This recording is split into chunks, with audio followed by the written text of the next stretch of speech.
I kelutin sekali ya. Alif buat apa tu? Ada-ada je Alif ni.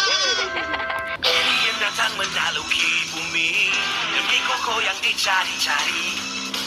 Mereka akan tiba tak lama lagi. Apa mungkin terjadi?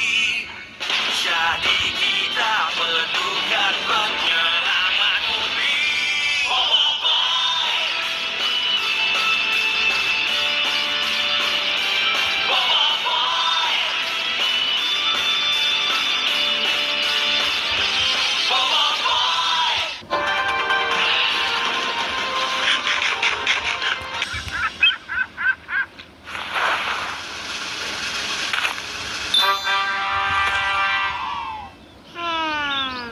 Tak ada orang nak minta tolong ke?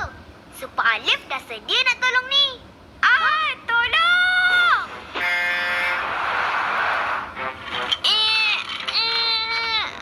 Super Alif datang menyelamat. Jangan risau. Super Alif ada kat sini.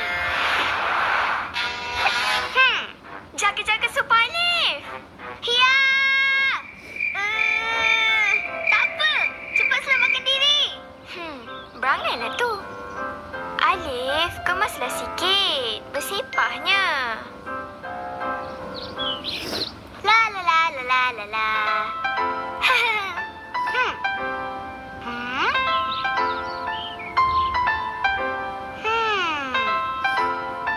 Alif buat apa tu? Sofia, best kan kalau ada kuasa kat tangan ni? Ha? Kuasa?